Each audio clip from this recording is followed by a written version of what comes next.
بسم اللہ الرحمن الرحیم۔ السلام علیکم۔ وہ بڑا نواب تھا، بڑی بڑی جاگیروں کا مالک، سینکڑوں نوکر چاکر اور انگریزوں کے دور میں گاڑیوں کی بھرمار۔ اللہ پاک نے اس کو ہر نعمت سے نواز رکھا تھا۔ نواب صاحب نے سمجھا کہ اب کوئی اللہ والا مل جائے تو دنیا کے ساتھ آخرت بھی ہاتھ میں آ جائے۔ پوچھتے پوچھاتے ایک اللہ کے ولی کے پتہ چلا اور نواب صاحب اس کی مجلس میں بیٹھنا شروع ہو گئے۔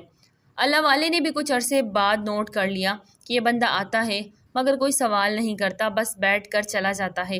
انہوں نے اس سے پوچھا کہ بابا کیا لینے فقیر کی مجلس میں آتا ہے؟ بابا جی بس اللہ سے ملا دے۔ نواب صاحب نے سوچا سمجھا جواب دیا۔ بابا جی نے جواب سنا تو چپ کر گئے۔ پھر ایک دن انہوں نے پوچھا بابا تو اس مجلس میں کس مقصد سے آتا ہے؟ بس حضرت اللہ سے ملاقات کرنی ہے، اس کے بغیر تو نہیں ٹلوں گا۔ بابا اللہ ضد سے نہیں ملا کرتا، پیار سے ملتا ہے تو خود اسے پیار کر، وہ آپ تیرے دل کو اپنی معرفت کی تجلی سے منور کر دے گا۔ مگر نواب بھی ضدی تھا، وہ مسلسل آتا رہا۔ رات کو شدت کا طوفان چلا۔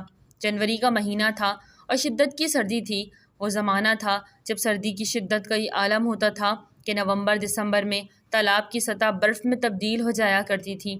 بارش، سردی اور طوفان۔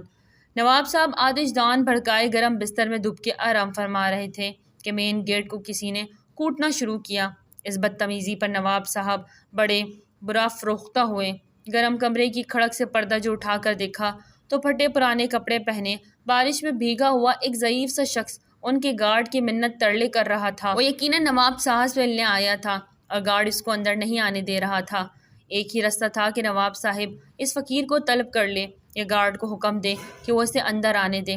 نواب صاحب نے بغور اس میلے کچیلے بارش میں بھیگے فقیر کو دیکھا اور ملازمین کو طلب کرنے والا بٹن دبا دیا۔ محل نما حویلی میں بھگدڑ مچ گئی اور کئی ملازمین بیک وقت نواب صاحب کی اقامت والے حصے کی طرف بھاگے۔ نواب صاحب نے انہیں کھڑکی میں سے ہی حکم دیا۔ یہ حکم انہیں چیخ چیخ کر دینا پڑا کیونکہ طوفان کی شدت کی وجہ سے کان پڑی آواز سنائی نہیں دیتی تھی۔ تھوڑی دیر بعد انہوں نے یہ دیکھ کر اطمینان کا سانس لیا کہ بہت سارے ملازمین اس فقیر کو لے کر دھکے مارتے اور ڈانٹتے ڈپٹتے حویلی سے دور لے جا رہے تھے۔ نواب صاحب نے آتش دان میں مزید کوئلے ڈالے اور ڈبل رضائی لے کر سو گئے۔ اگلے دن وہ پھر اللہ والے کی مجلس میں موجود تھے۔ بابا تو ہمارے پاس کیوں آ کر اپنا وقت ضائع کرتا ہے؟ اللہ والے نے پوچھا۔ بس حضرت اللہ سے ملاقات کرا دیں، پھر کبھی آپ کو تنگ نہیں کروں گا۔ بابا اللہ تو کل رات تجھ سے ملنے آئے تھے مگر تو نے خود ہی ان کو اپنی حویلی سے نکال باہر کیا۔ اللہ والے نے خشک لہجے میں جواب دیا، تو پاکھنڈ کرتا ہے اور کچھ نہیں۔ تو سمجھتا ہے کہ اللہ بھی کوئی ایسی چیز ہے جس کو تو اپنے جاہ و جلال اور دولت کی ریل پیل کے زور پر ضد کر کے پالے گا؟ تو نے وہ حدیث قدسی نہیں سنی جس میں اللہ پاک کہتا ہے کہ اے میرے بندے میں بھوکا تھا تو نے مجھے کھلایا نہیں؟ اور بندہ کہے گا کہ اے اللہ تو خود سب کو کھلانے والا ہے، تجھے بھلا کوئی کیسے کھلا سکتا ہے؟ تو اللہ کہے گا میرا فلاں بندہ بھوکا تھا اور تیرے علم میں تھا، اگر تو اس کو کھانا کھلاتا تو وہ آج وہ کھانا میرے پاس پاتا۔ اے میرے بندے میں بیمار تھا تو نے میری بیمار پرسی نہیں کی؟ بندہ کہے گا اے اللہ تو خود رب العالمین ہے، پھر تیری تیمارداری کیسے کی جا سکتی ہے؟ اور اللہ کہے گا میرا فلاں بندہ بیمار تھا، اگر تو اس کی بیمار پرسی کو جاتا تو مجھے وہاں پاتا۔ کل رات جس بندے کو تم نے دھکے دے کے نکلوایا ہے اللہ اسی کے ساتھ تیرے گھر آ رہا تھا۔ ایک بار نامور اداکار محمد علی نے کسی مصیبت زدہ شخص کو 50,000 روپے قرض دینے سے پہلے اس سے 3 روپے مانگے تھے۔ آخر یہ کیا کہانی تھی جان کر آپ کو ایک نہیں کئی سبق حاصل ہوں گے۔ کوٹھی کے خوبصورت لان میں سردی کی ایک دوپہر میں اور علی بھائی بیٹھے گفتگو کر رہے تھے۔ چپراسی نے علی بھائی سے آ کر کہا کہ باہر کوئی آدمی آپ سے ملنے آیا ہے، یہ اس کا چوتھا چکر ہے۔ علی بھائی نے اسے بلوا لیا۔ کاروباری سا آدمی ہے، لباس صاف ستھرا مگر چہرے پر پریشانی سے جھلک رہی تھی۔ شیو بڑی ہوئی، سرخ آنکھیں اور بال قدرے سفید لیکن پریشان۔ وہ سلام کر کے کرسی پر بیٹھ گیا تو علی بھائی نے کہا جی فرمائیے۔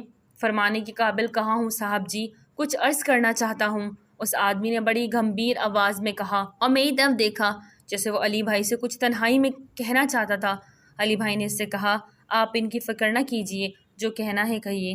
اس آدمی نے کہا چوبر جی میں میری برف کی فیکٹری ہے علی صاحب جی، لیکن کاروباری حماقتوں کے سبب وہ اب میرے ہاتھ سے جا رہی ہے۔ کیوں؟ کیسے جا رہی ہے؟ علی بھائی نے تفصیل جاننے کے لیے پوچھا۔ ایک آدمی سے میں نے 70,000 روپے قرض لیے تھے لیکن میں لوٹا نہ سکا۔ وہ آدمی بولا میں نے کچھ پیسے سنبھال کر رکھے تھے لیکن چور لے گئے۔ اب وہ آدمی اس فیکٹری کی کر کے لے کر آ رہا ہے۔ یہ کہہ کر وہ آدمی رونے لگا اور علی بھائی اسے غور سے دیکھتے رہے۔ اس سے کہنے لگے، آپ کا برف خانہ میانی صاحب والی سڑک سے ملحقہ تو نہیں؟ جی جی وہی۔ وہ آدمی بولا، علی بھائی میں صاحب اولاد ہوں، اگر یہ فیکٹری چلی گئی تو میرا گھر برباد ہو جائے گا، میں مجبور ہو کر آپ کے پاس آیا ہوں، فرمائیے میں کیا کر سکتا ہوں؟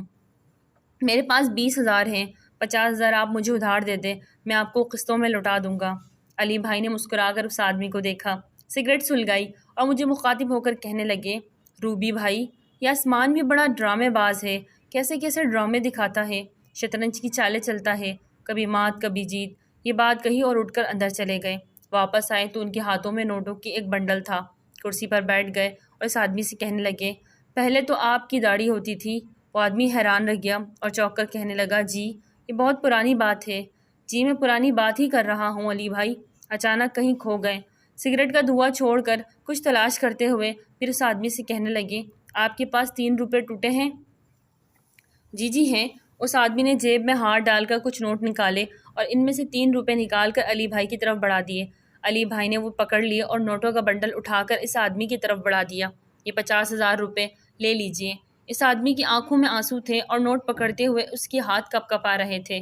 اس آدمی نے جذبات کی گرفت سے نکل کر پوچھا، علی بھائی مگر یہ 3 روپے آپ نے کس لیے؟ علی بھائی نے اس کی بات کاٹ کر کہا، یہ میں نے آپ سے اپنے 3 دن کی مزدوری لی ہے۔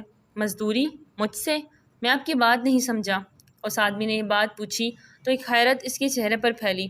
1952 میں جب میں لاہور آیا تھا تو میں نے آپ کے برف خانے میں برف کی سلے اٹھا کر قبرستان لے جانے کی مزدوری کی تھی۔ علی بھائی نے مسکرا کر جواب دیا۔ یہ جواب میرے اور اس آدمی کے لیے دنیا کا سب سے بڑا انکشاف تھا۔ علی بھائی نے مزید بات آگے بڑھائی، مگر آپ نے جب مجھے کام سے نکالا تو میرے 3 دن کی مزدوری رکھ لی تھی، وہ آج میں نے وصول کر لی۔ علی بھائی نے مسکرا کر وہ 3 روپے جیب میں ڈال لیے۔ اب یہ 50,000 لے جائیے، جب آپ سہولت محسوس کرے دے دیجیے۔ علی بھائی یہ بات کہہ کر مزے سے سگریٹ پینے لگے۔ میں اور وہ آدمی کرسیوں پر یوں بیٹھے تھے جیسے ہم زندہ آدمی نہ ہوں بلکہ فرعون کے عہد کے 2 حنوط شدہ ممیاں کرسی پر رکھی ہو۔ احمد عقیل روبی کی کتاب کھرے کھوٹے سے اقتباس۔